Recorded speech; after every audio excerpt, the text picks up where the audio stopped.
اما بره خو بدن مردینه نافچه اویا مدیاده لمدیاده کو دو پرهانه ججنا یا سوریان هبو پاسکالیا هبو افجار مبری خو بدن مدیاده با اویا کدنه چیه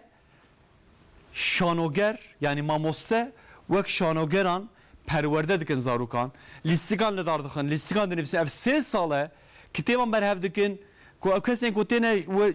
ورن شانو تماشا بکن یعنی تئاتر تماشا بکن دوی کتاب خرابینه دوی کتاب خوانده بن وان کتابن کو تنه ویدر که یعنی کتابن کو بر هف جی دکن وان جی دبن گندان دگینه خوانده وانان یعنی هم پروژه هم باوی که خوشه هم جی پروژه که بالکشه خالص ایش لگل منه خالص سبات بخیر به جی مدیاد را سلاوی خودشینم ماموسه ما بگمان جبو مدیاد دخابتن جبو معلومه هنک مساج هنک پیام هنک پرورده ایتم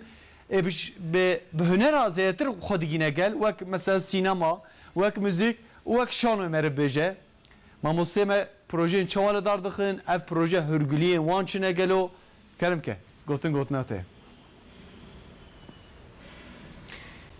بله برز حسین اکرد سری دست بها بخیر به اصلاوی وجی سر مستر چاوی ما براستی انسان گو نبهیوی به از بهورم کاری جانا خوشی و جانا گلانجی بخیر راوست که خوش دا جبروی هواجی ماموسته گل مدیاد کارد کن خباتن جور بجور ای بالکش لدارتخن او یک جوان جی گو مثلا وقت بین نافچان مدیاد اره پر عالیه پر زمانیه پر چاندیه پر هنریه لبله که مایی که هوا او جی گو وقت به چالاکین چاندی نه درخستن جواناگو او که ماجی ورش حول رابه ماموسته گل مدیاد کارد کن هاکی چالاکیال داردخن وقت گو به شانوال داردخن هلبس شفین هلبستان داردخن افجی بالا ولاتیا گل کی دیک شاندن در حقی وی مجارا ولو خوش تجی ایران تخازن گو در هنری وی پروژه دا ام با اخوین گلو ارمانجا واناکی چی جواناگو و شانوال داردخن برز یوسف قاین هاکل کلا کامل ابي بری خودن ویناکی برز قام بخیرات نو شانما و ام پیروز کنج بنا خباتا که حالو ارمانجا و چون کارج مرمجه چه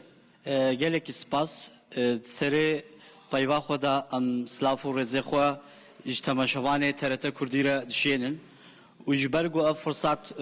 اف برنامه آماده کری نوچگهان خالص بی ام gelek سپاسی خوا جرد شینن اف برنامه ما اف برنامه ما گو ام آماده کن مقصدا ما چه مقصدا ما جبرگو ام بال امرو نافچه خوا ام بکشن سر هنری سر چانده دنافچه خدا و دهرما خدا ما گهداری کر ممیزان دوی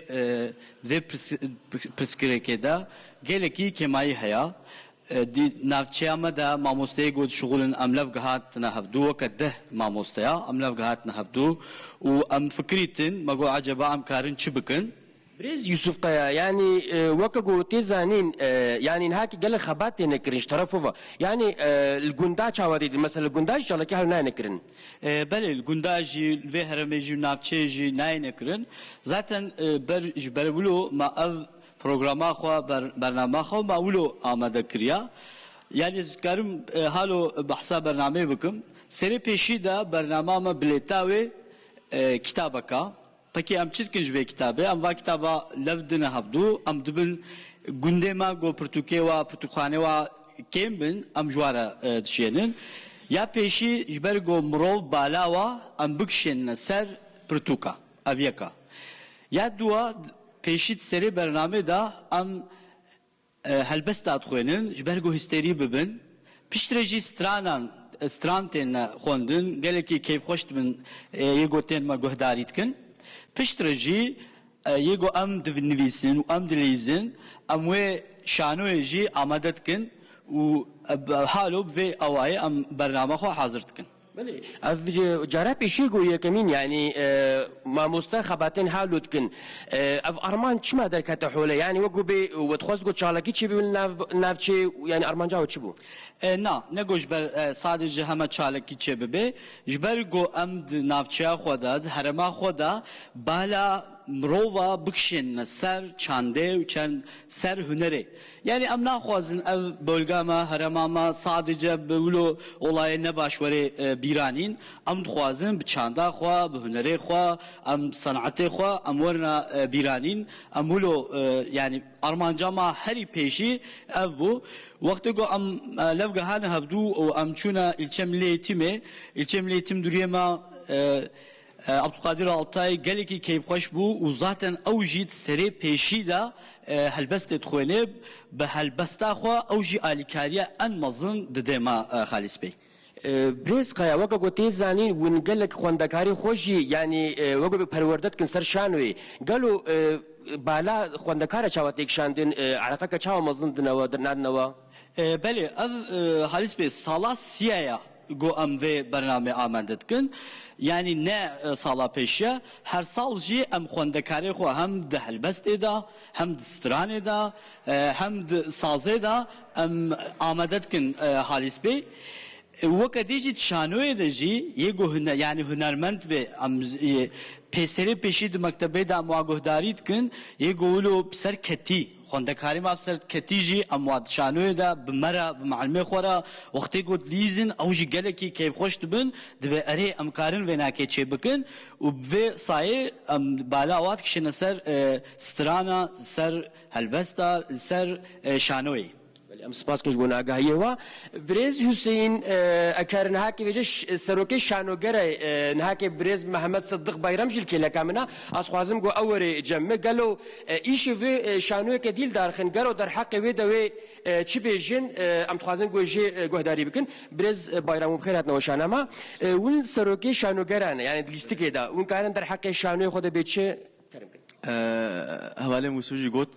ئەف ساڵامە سێ تەبە منای ئەم معلمێ هەم وێدرێ هەم دە یێ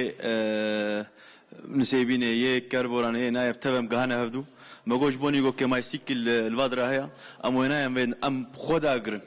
و وێگانە هەم وەختان وێنایەت کنجی دوو مەکتەبە خۆرەم دکن ئەم ند وقتی درسادا ام تشکید کم دو في مكتبه رامتن ايوارا مشخوره لفت جنا هفدو وام نفيانس ناخو ام شخوره دليزن وام ويناي شخوره ام جنوك ام تشكي ام تش يعني ام هات شيء قوم تكنجي حتى نها ايرو هاج نوكان هان نها باكي ايرو هنا بتشكي ام نهاي از نهاني شو مكتبه اخو ناخو من مكتبه اخو مترك نكريا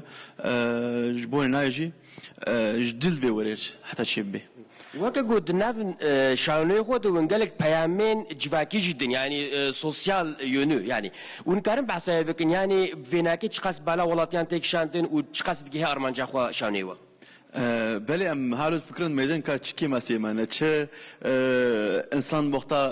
هم بكن انسان هم تش تشلوا بلا بفكرن تشنا ام قول ناجي كي ما سي خوجي ام تنسر صحنه مولو ام